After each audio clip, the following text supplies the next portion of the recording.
Kolala kolamuka eza utilité. Vous allez bon brancher en direct il y a Sentinelle TV avec le messager Proverbe 30, le pasteur de la diaspora. Vous allez bon la Sentinelle TV, Penasov 15 TV à partir il y a Canada. Oyo nzamba loba pona yo moko te akoki stopper yango. Kangama na Yesu. Yesu akolongola cortège royal na ye. Et ya kaka mpona yo mutu moko pe a sauver yo. Bilaka na Yesu umelaka ti. Kolala kola mudeza utilité. Petit déjeuner.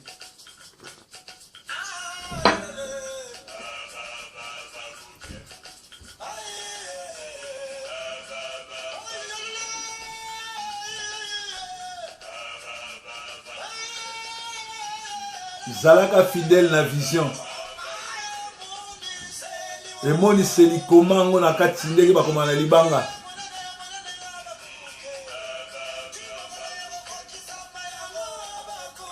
Bible lobi fete eza na lola soki moto moko ayambi Yesu apesi bomoine pa nzambe. À chaque fois tozo ya bisaka tu Yesu, tozo organiser fete monene na lola.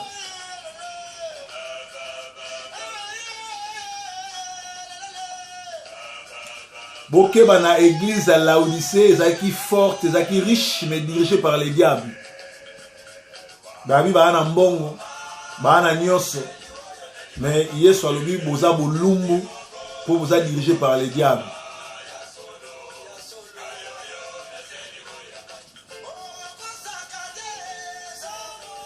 Allo bagaya solo. Allo bagaya solo. Évêque Mokuna dans Nzambe te azali chabulu futu délivré.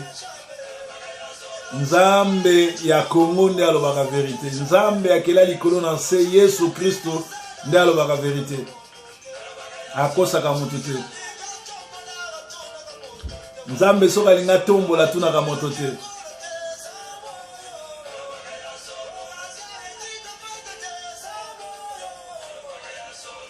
Nzambe alobaka solo. Nzambe soka linga tombola yo. Nzambe soka linga exaucer prière na yo. Akotuna mutu moko te akoya akodéplacer cortège royal na ye ti epa na yo pona ko délivrer yo. Alors lelo oyo toujours que nous partager to komi pemene ya bambula ya fin de l'année na chaque fin de l'année faut to sala ka bilan mutu na mutu atala banda janvier 2016 lelo to komi décembre 2016 presque 12 mois par mois, est-ce qu'on avance tous ici? L'objectif nini ozalaki nango na 2016 oyo o atteindre te. Alors, zoabi na papier, banda ko commencer ko objectif oyo lingi ekokisama na 2017. Komango bongo to kobondelaka ensemble ti nzamba kosunga fin ya 2017 total a soki objectif wana ekoko kisamato eko kisamate. Pourquoi batebele bazo ko nyokwama? Batebele bazo kemba boli misanga na za problème makasi parce que na koloba allemand, koloba anglais, koloba français ki Congo na lingala na siko nazo ekola Swahili na chiluba. Donc on comme na moi ba confusion ba mo ba ni donc faut comprendre nga quand même, faut comprendre nga. Déjà, la mot, parfois, en anglais, en français, en français, et la rende moi. Alors, pourquoi te belé bazo le la bazo struggle que bazo beta mabaku que tant ezo le cas ba prière na bango exaucé te ba bondeli mingi bilaka nzamba loba nzambe mutaloba nzambe mutapesa prophétie mais okokisamate.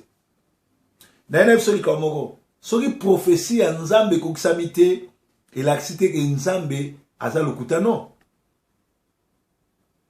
Prophétie en Nzambe sozo koksamate ko ozala yo oyo ozu yango ozondima nango te ozo ko investir nango te. Prophétie en Nzambe soke koksamite ko ozala pe muto apesa ki yo prophétie aza en Nzambe te. Parce que vraie prophétie en Nzambe e kokisamaka. Parce que lelo banganga nyonso ba sorcier tout ba na kati église ba comme ba pasteur. alors bapata lokuta bazwana baprophétie ya lokuta ezosenga sikoyo biso bana na nzambe tozala mayele toyeba quand est-ce que Dieu a parlé ou quand est-ce que Dieu n'a pas parlé. Est-ce que c'est Dieu qui parle ou c'est l'homme qui parle? Parce que pourquoi Nzambe azako exaucer même mutaliboma même ndoki Nzambe exaucer prière na ye mais ya yonde nezo exaucer te soki ozotia tembe totanga parti moko parole puis to sambela soki Nzambe exaucer prière na yo te ezala batu mususu Nzambe alobi mais yo zo na maseki Sarah Nzambe azobisa mobile na Abraham alobi n'époque prochaine année prochaine na période na roya Sarah kobota yoka Sarah ah mon Seigneur ngam na ko mubangebo a douter na prophétie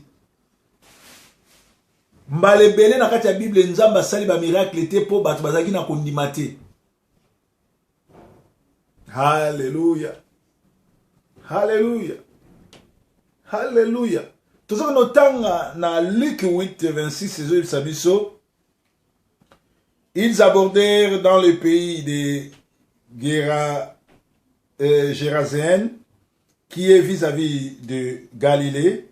Lorsque Jésus fut descendu à terre, il vit au devant de lui un homme de ville qui était possédé de plusieurs démons. Depuis longtemps, il ne portait plus des habits, des vêtements, et avait sa demeure dans une maison ou dans le sépulcre.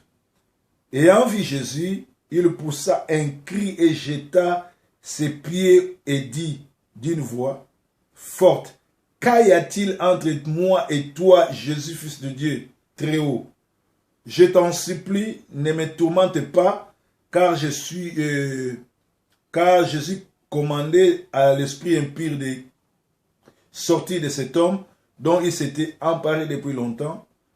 On les gardait liés de chaînes et de fers aux pieds, mais il rompait les liens et il était entraîné par les démons dans le désert. Jésus lui demanda, quel est ton nom? Légion, répondit-il, car nous sommes plusieurs. Et il pria instantanément. Jésus n'est pas ordonné d'aller dans l'abîme. Il y avait là, dans la montagne, un grand troupeau de pourceaux qui poussait et qu'il pesait, et les démons supplièrent Jésus de leur permettre d'entrer dans ces troupeaux. Il leur permit. Les démons sortirent de cet homme, entrèrent dans les pourceaux, et le troupeau se précipita dans des pentes escarpées dans les lacs et se noya. Awa, tout un problème, il y a lumière et sobetabisso, tout le monde a écrit bien. Awa, Bible de Sabiso, Jésus a exaucé prière, il y a moutoisan à démon. En réalité, Awa, Jésus a outuko boma compagnie à mutumobimba ya bangulu. Mutuana zagi na problème ya bangulu et lobami ya wate, mais le Saint-Esprit me dit ça parce que ceux qui mutuana zagi chrétien, azagi ko sambe la zagi na ba problème te business na ya bangulu ko kufa bongo te. Ba vi ezagi bangulu ebele milimo mabe esenge pa nzambe, pardon ko tindika biso na bimi te ngongana ne ko kite. Tindika biso na bangulu oyo po mukolo bangulu apesaka dimite apesaka fronte a soutenir babola te a soutenir l'église te. Jésus a dit oui, vous avez raison, kende l'esprit mabe koti na bangulu tout bakokota na mai ba se noyer compagnie ya mutuana ferme ya mutuana ekani. Oyo na ko expliquer bino mukolo mususu sur ndenge nini bato bapesaka mbongo te l'église. Ndenge bato ba soutenir mbongo te bazwa ba blocage. Lelo za sujet na biso te. Pourquoi me chasses-tu avant le temps? Pourquoi me troubles-tu? Même le diable connaît la parole et le temps. Diable a tout na Jésus. Na Luc 8, 26 a dit, pourquoi me troubles-tu avant le temps? Pourquoi me chasses-tu? Mais pourquoi Dieu peut aller exaucer un démon, mais il n'exauce pas les chrétiens? Figurez-vous que le cortège royal de Dieu arriva à Gadara pour un fils d'Abraham. Bible zoba mwana mwasi wana zalaki mwana fille unique ya mama nae. D'ailleurs papa na ye autai ko kufa. Et maman wana azali ko kende ko kunda fille na ye unique. Auti ko perdre mobali na ye. Azoke de soko kunda mwana na ye. C'est-à-dire ndenge masolo azoke de soko kunda di mwana na ye, semaine zo landa balinga ba kunda ye. Mais lokola zaki fils d'Abraham, lokola zaki mwana na Nzambe, asambelaka, alokaka Nzambe, Nzambe akita na cortège na ye na Gadara. Mwana wana ba memaki ye na cercueil. Jésus a touché à cercueil. Mwana sekwi, atuni mama, alamuki atuni bangabi, po ni bozo memanga na mapeka bu ngana ko mikache. Alléluia. Jésus se déplace avec toute son armée, même pour une âme. Ne négligez pas le petit nombre qui est dans ton église. Yesu a se déplacé na cortège na ye. Cortège na ye. Na ba santu. Na nyoso. Yesu le a déplacé na lobiko. A déplacé na pardon. A déplacé na grâce. A déplacé na résurrection. A déplacé na mikanda. Na kobota. Na musala. Na ndaku. Na ba oyo baza fidèle na ye. Est-ce que yo habitant? Bible zoloba, Satan, démoniaque a dit Jésus, pourquoi me perturbes-tu avant le temps? Le diable connaît le temps, le diable connaît la période, le diable connaît la parole. Est-ce que yo dit parole? Pour dire bilaka Nzambe, Nzambe mutalobi na yo, demande-moi les nations, je te les donne comme héritage. Tout lieu où foulera tes pieds, je te les donne. Mais bando tia ma kolona yo, et donc vous êtes.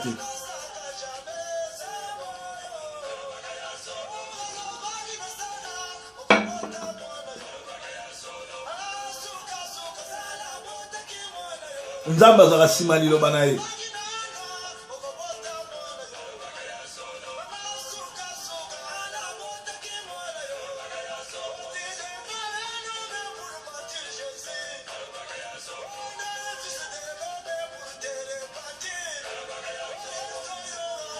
Banda ko kanisa problème ni olingi Nzamba résoudre yo. Komela ngai makamuna yo nyonso plan na yo pona 2017. Komelanga nyonso oyo osengati lelo na nozwate komanga na papier po tozo kota na prière sikoyo année oyo ekosila mais année prochaine Nzamba exaucer yo. Nzamba ko sakate.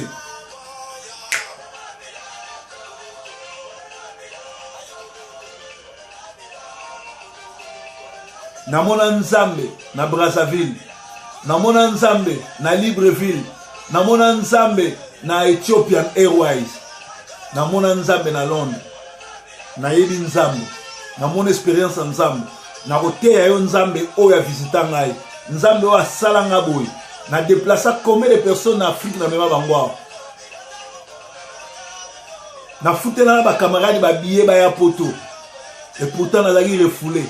Et pourtant na Kinshasa na zanga ki papa. Bato ba seka ki ngai.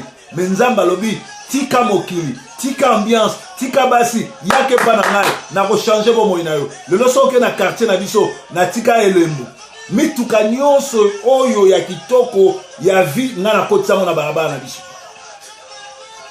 Na plia raté, na yiba raté, na nzela kaka bo solo ya Nzambe. Lelo nazo impacter monde. Nzambe ko sarate.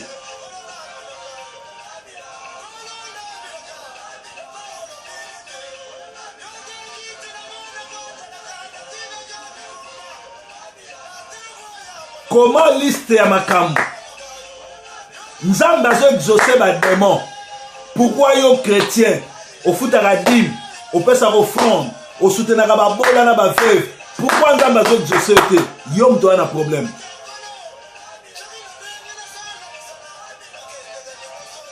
So zo ke liboso te za yo problématique.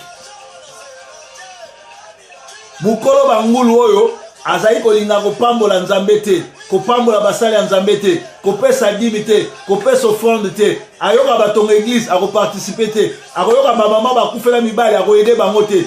Nzambe akita atinda ba démon ba détruire compagnie na ye.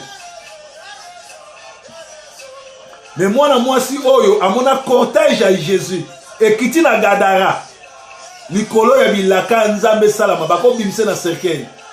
Lazare akufi 4 jours abandi kopola bolamu na Nzambe kiti te na sa kunda et lui Lazare sort nalingi lelo oyo nyonso tozaka problème à vie na yo oyo nyonso tosimbaka te oyo nyonso toluka banda oya poto banda obotama banda oyamba Yesu oyo nyonso esimbaka te nazopesa yango mitindo na kombo na Yesu ebima.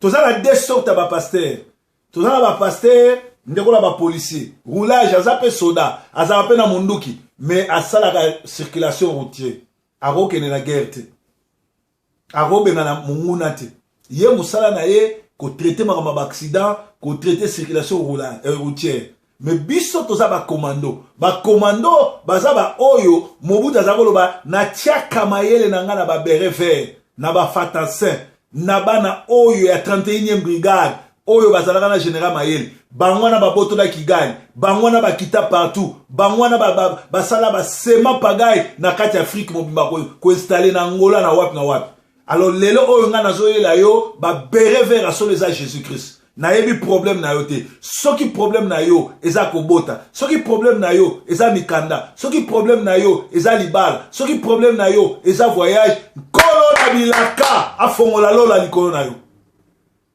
nzamba yokaka liloba ya bawena ye nzamba yokaka liloba ba oyo bapona ye nana pona nzambe te na luka nzambe te c'est Dieu qui est venu vers moi. Jésus-Christ avait dit à ses disciples, vous ne m'avez pas choisi, c'est moi qui vous ai choisi.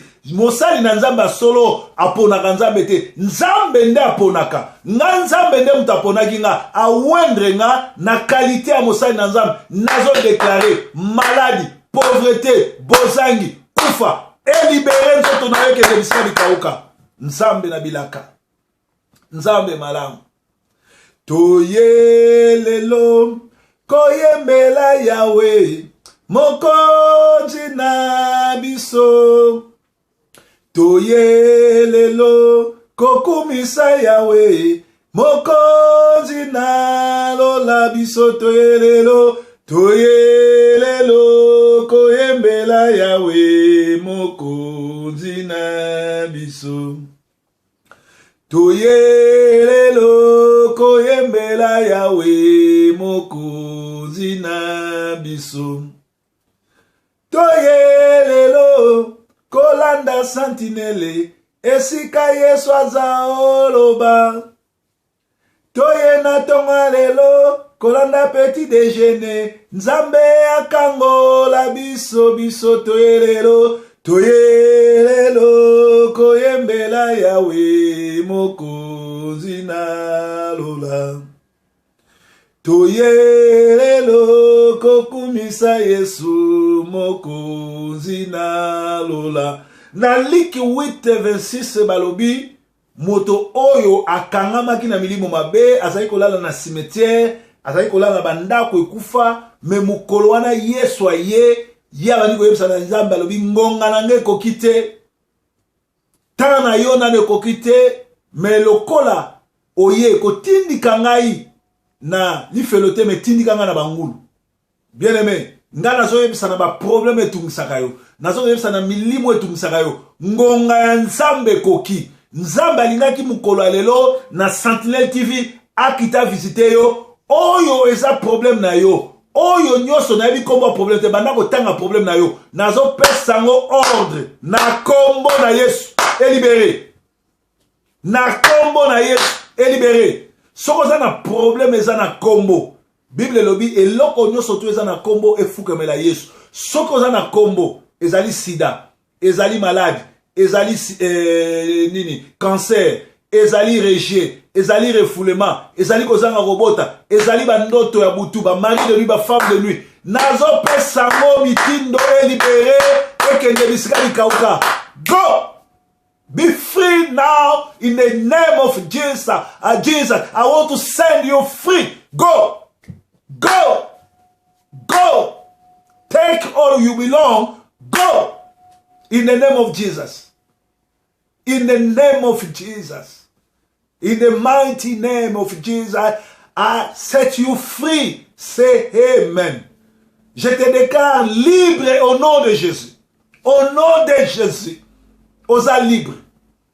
Osa libre. Osa libre. Ce qui nzambe a exaucé un mot kakatani. mutu aza na milimu, mutu aza ndoki, apesi ordre nzambe yoki, pona nini yote. Nazo senga na cortège ya nkolo, cortège royal, ekita na ndako na yo, ekita na bomoi na yo, ekita na bana na yo, ekita na santé na yo, esala ya minene, estope liwa, estope kufa, estope bokauki, estope maladi, estope nyonso. Ser moko aza na États-Unis, ser oza na Atlanta, outu otinda $200 pona batol l'église masina pe ko soutenir bata masina. Oza na problème ya alcool, oza na problème ya bakwiti, na ngongoyo, nzamba mona misolo na yo pesi pona babola, nzamba mona musolo no pesi pona église na ye. A stopper via kwiti, a stopper via kwiti. Nazo benga na demo o ezo pesa yo kolangwa bakwiti. Banda lelo o sentir sous whisky te, banda lelo sentir sous whisky te. Yamba nguya na nzambe, I set you free. You will no more drunk. Whatever you want. Even whiskey or the alcohol. You will never drink it again. In the name of Jesus. I say, you will never drink it again. You will never support to drink it again. In the name of Jesus. Receive it. Take it. In the name of Jesus. In the name of mighty God. Na yebiete. Na vandika alobi pasteur.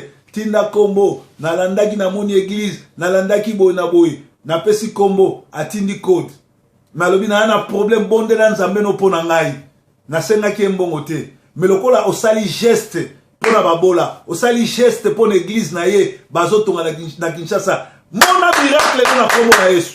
Penzamba zong selombong. Na proverbe 11:25 ezoloba nzamba lobi il donne la semence au semeur. Bao bazolona na koseka. Na kolela bakobuka na koseka. Nzamba ko visiter bino. Nzambe malamu. Nzambe malamu. Nzambe malamu. Kita osar. Oza nzambe. Tozana tango ya bilaka. Tozana tango mouvement nzambe zana na kati ya mouvement ezosala mouvement nzambe azana balabala azoluka ba oya ye. Tozana tango oyo molimo eza kotepa oyo azo saisir yango ayamba ngo na kombo na Yesu. Sentinel TV kolala kolamukeza utilité ezesika nguya nzambe kitaka. Nzambe na mawa. Nzambe mobateli. Nzambe motomboli. Kumisama na yo. Netola manayo. Toto ndio yao. Tokumisio. Nzambe moko taza munene lokola Yesu. Nzambe moko taleki Yesu na nguya. Ngai ba refulaka ngai. Nagenda Kinshasa pona kufa. Mosali na nzambe yo kutanga na ba. Alobi yo didie forme. Nzambe tindi ngai. Okokufa te. Okozonga poto ke note ya sa malamu. Na yebaki mutu wana te. Nazaki na kwiti na ba. Nazo melana basi batondi pembeni na nga. Mutu ayeko gazenga te nga sa malamu. Lobi nango na koko lukaye. Abondeli nzambe pona nga. Tala lelo ne na koma. Et pourtant ba refulaki nga pona ngino kufa. Bandoki ya famille ya quartier ba kamwa ndeni na za envie. Tika nzambe wana kuta nayo. Tika nzambe wana visiter yo. Tika nzambe wana mona yo. I set you free. You are free on the name of Jesus. Nzambe lobi na tindi molimo na ngai. Ba oyo ba kondima molimo ko visiter bango. O na zo sabino za lukuta te. Eza témoignage na ngai. My own testimony. I teach you what God do for me. What God do for me, it will do it for you. If you accept it, if you say amen. If you say I'm right, God will visit you in the name of Jesus. Say amen. God is God. God is mighty God. It will catch you. It will touch you. It will deliver you in the name of Jesus. Nzambe malao. Nzambe mobateli. Bilaka sokezo umela. Eza foti ya nzambe te. Eza foti na yomoko. Nzamba za na control. Okuta na ba gendarme. Okuta na ba roulage. Nano okuta na ba commando te. Yamba miracle na komo na Yesu.